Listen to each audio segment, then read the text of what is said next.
位观众朋友，大家好，我是严克映，非常谢谢大家来收看我们音乐世界的节目。我们今天要继续采访北伊利诺州立大学的钢琴系主任 Dr. Goldenberg。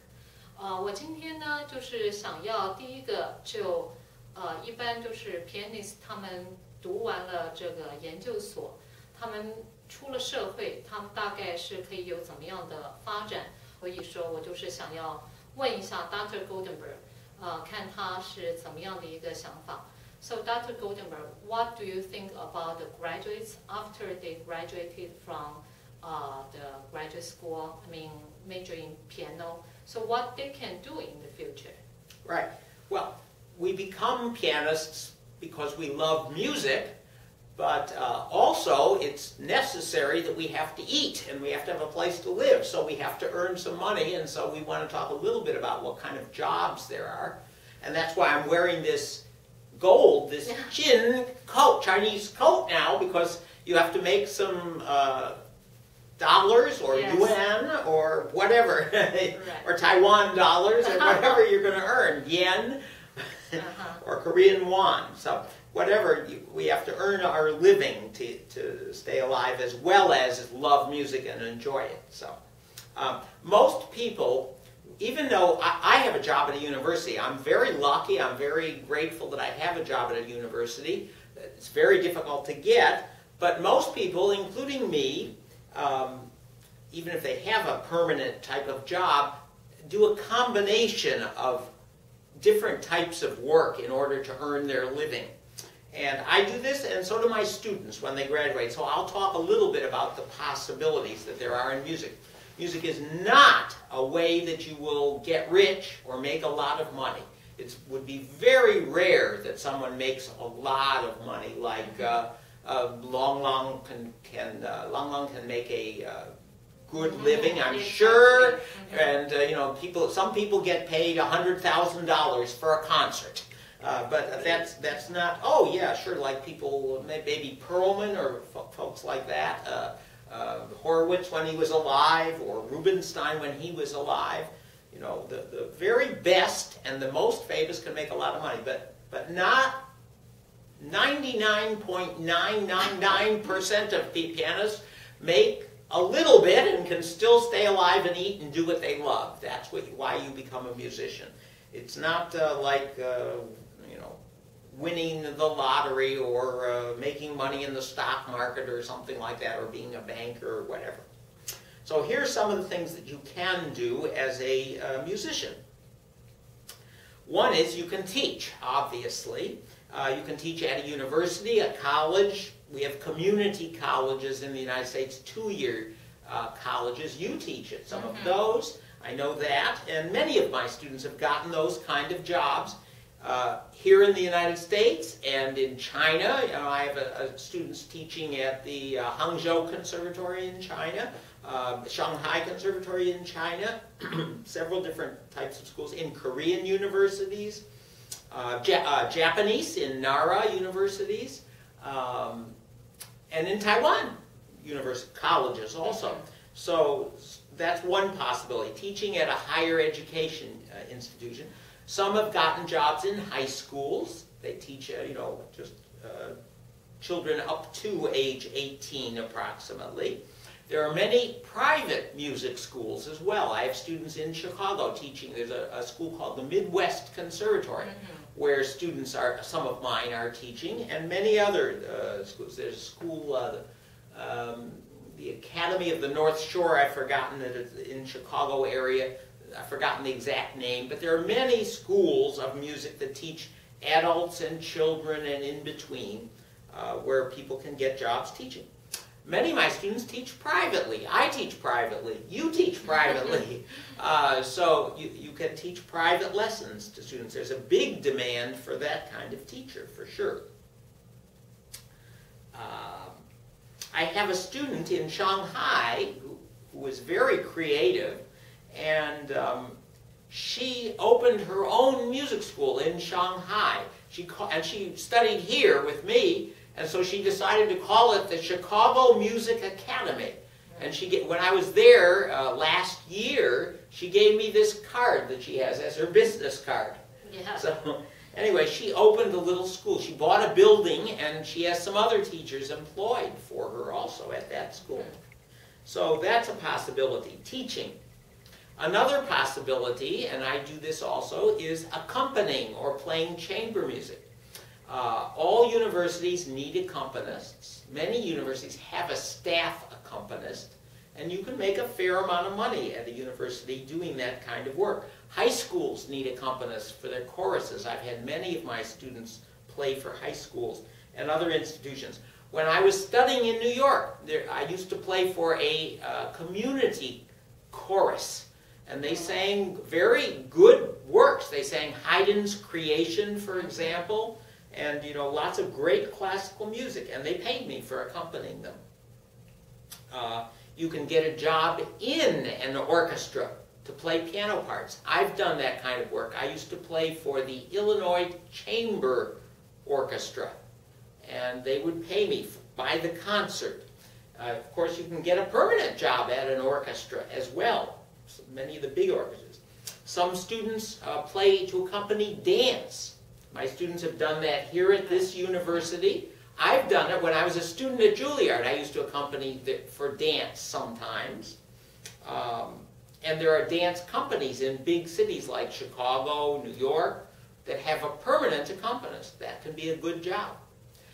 Opera companies need what is called a vocal coach, who plays the orchestra part for the singers to rehearse before the orchestra comes to play, because they can't pay an orchestra to come rehearse every day with the singers. It costs too much money. So a pianist plays the orchestra part so the singers can learn their music that way. That's called a vocal coach. I had a student who moved to Chicago after she graduated, and for a while she was working as an assistant editor for a music magazine called Clavier Magazine, which is quite a worldwide known magazine. Clavier in Chicago is where it's published. She was an assistant editor, so she read articles about piano playing and worked to make them better, and then she had a job. Oh, church you mentioned already. Church jobs, you can get a job playing for a church. I do play for a church on Sunday mornings, actually, to make a little bit of extra money. Nearly all my students seem to play for churches. That's an important job, and if it's a big church, you can make a lot of money. Yeah, full-time. Yeah, if you have a full-time job as a music director or a church organist or pianist, you can make a lot of money at a church. In fact, one of our faculty long ago was our organ teacher, and he left his job here and moved to Florida because he got a very high-paying job at a church. So he decided to do that. Other students, this is a little bit more difficult, but they play in chamber music groups. And one of my students is now playing in a contemporary chamber music group. They play contemporary music in Chicago. And I believe it's called Dal Niente. And that's another type of job where you can have a very fulfilling musical life and make some money doing it as well. Can I ask you something? Sure. So basically, this is what I feel like if after you graduated from like graduate school in the United States, I don't think too many students, they can really do something probably like that kind of performance. I mean, professional. Performing like solo piano recitals like Lang Lang or whoever you want to name is rare. Yeah. I would guess, I'm just guessing, but I would guess there's not more than 40 or 50 pianists in the whole world who do only solo recital performing. Nearly everybody also teaches, plays some solo recitals, and plays chamber music. So a combination of activities is what almost everybody does. So do you think why? Is because probably Lang Lang, I think he came to United States in the age 13. And then graduated from Curtis. So probably he was young. And just lucky?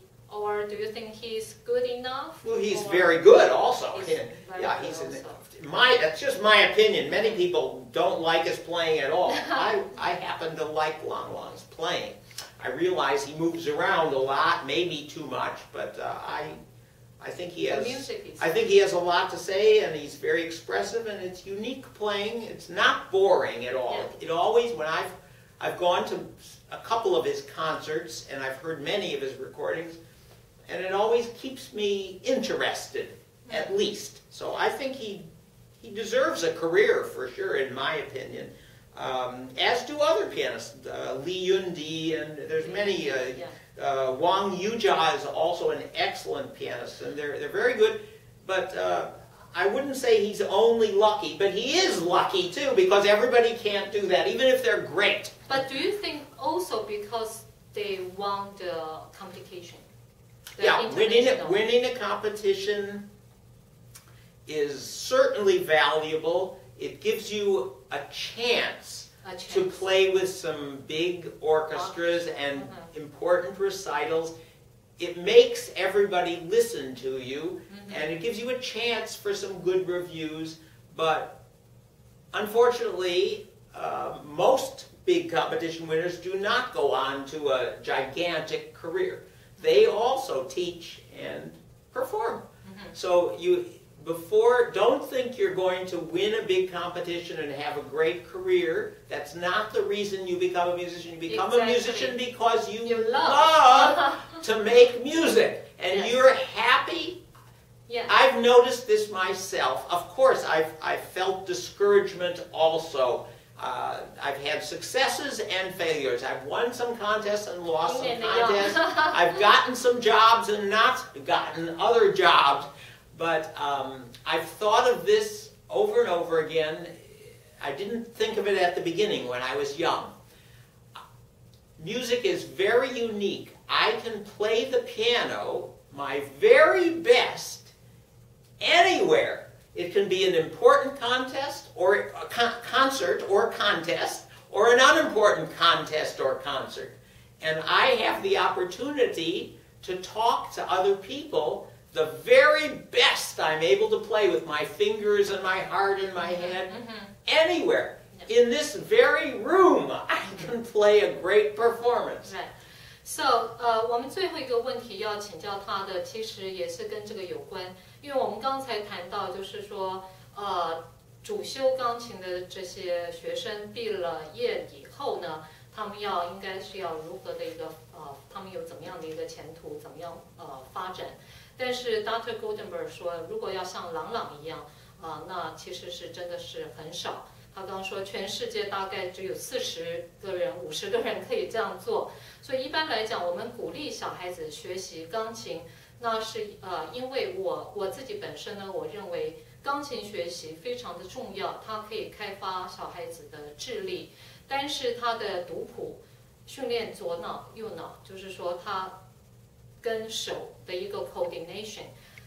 然后呢，刚才Dr. Goldenberg 也有说到，就说在你的一个 spiritually， 你的一个个人的 emotionally 的一个表达，这个都是等于是一个全人的一个发展。所以我想就这个最后一个 part， 我们就是希望请教他，到底小孩子学习钢琴在他的人生上面，他的 life 上面可以有怎么样的一个获益，也就是说。So kids, how can they benefit from practicing piano? Yeah.